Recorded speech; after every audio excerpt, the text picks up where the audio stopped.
ದೇಶಕ್ಕೆ ಗೌರವ ಸಲ್ಲುವ ಎಲ್ಲ ಕ್ಷೇತ್ರದಲ್ಲಿ ಉತ್ತಮ ಸಾಧನೆ ಮಾಡಿ ಆರ್ಥಿಕ ವ್ಯವಸ್ಥೆಯನ್ನ ಸುಧಾರಿಸಿ ದೇಶದ ಜಿಡಿಪಿಯನ್ನ ದರ ಏರಿಕೆ ಮಾಡಿದ್ದು ದೇಶದ ಅಭಿವೃದ್ಧಿಗೆ ಸಾಕಷ್ಟು ಶ್ರಮ ವಹಿಸಿದ್ದ ಮಾಜಿ ಪ್ರಧಾನಿ ನಾಯಕರಿಗೆ ಮನಮೋಹನ್ ಸಿಂಗ್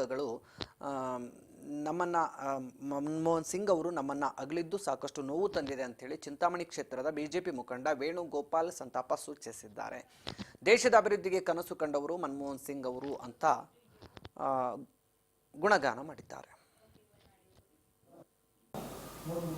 ಕೆಲಸ ಎಲ್ಲ ರಂಗಗಳಲ್ಲೂ ಒಂದು ರಿಸರ್ವ್ ಬ್ಯಾಂಕ್ ಗವರ್ನರ್ ಆಗಿ ಒಂದು ಕ್ಷೇತ್ರ ರಿಸರ್ವ್ ಬ್ಯಾಂಕ್ನ ಇಂಪ್ರೂವ್ ಮಾಡಿದ್ರು. ಆಮೇಲೆ ಸಂಸದರಾಗಿ, ರಾಜ್ಯಸಭಾ ಸದಸ್ಯರಾಗಿ, ಪ್ರಧಾನಮಂತ್ರಿಗಳಾಗಿ ಆರ್ಥಿಕ ಪರಿಸ್ಥಿತಿಯನ್ನು ಸುಧಾರಿಸಿದ್ರು. ಪಿ.ವಿ. ನರಸಿಂಹರಾವ್ ಪ್ರಧಾನಮಂತ್ರಿಗಳಾಗಿದ್ದಾಗ ಅವರ ಜೊತೆಯಲ್ಲಿ ಆರ್ಥಿಕ ಮಂತ್ರಿಯಾಗಿ ಈ ದೇಶ GDP ದರ ಏರಿಕೆ ಆಗಬೇಕು, ಈ ದೇಶನ ಅಭಿವೃದ್ಧಿಪಡಿಸಬೇಕು ಅಂತ ಒಂದು ಯೋಜನೆಗಳು ಅವರ ಕಾರ್ಯರೂಪಕ್ಕೆ ಎಲ್ಲರೂ ತಂದರು ಯೋಜನೆಗಳು. ಅದೇ ರೀತಿ ಪ್ರಧಾನಮಂತ್ರಿ ಆದಾಗ ಅವರ ಕನಸಿನ ಯೋಜನೆಗಳಿರ್ಬೋದು, ಆಧಾರ್ ಕಾರ್ಡ್ ಇರ್ಬೋದು, ಅವರು ಯಾವ ರೀತಿಯಲ್ಲಿ ಕೊಟ್ಟಂಥ ಭರವಸೆಗಳನ್ನ ಈಡೇರಿಸೋದ್ರಲ್ಲಿ ನಿಪುಣರಾಗಿದ್ದರು.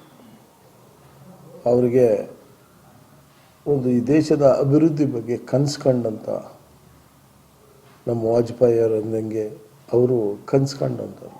ನಿನ್ನೆ ವಾಜಪೇಯಿ ಸುಶಾಸನ ದಿವಸ ಆದಮೇಲೆ ಇವ್ರದ್ದು ಈ ರೀತಿಯಾಗಿದೆ. ಇವರೆಲ್ಲ ಈ ದೇಶದ ಸಂಪತ್ತು. ಅವರ ಮಾರ್ಗದಲ್ಲಿ ರಾಜಕೀಯ ನಡೀಬೇಕು. ಅವರ ಶಿಸ್ತು ಸಿಪಾಯಿ. ರಾಜಕೀಯಕ್ಕೆ ಬರೋದು ಮುಖ್ಯ ಅಲ್ಲ, ರಾಜಕೀಯದಿಂದ ಕಲಿಯೋದು ಮುಖ್ಯ.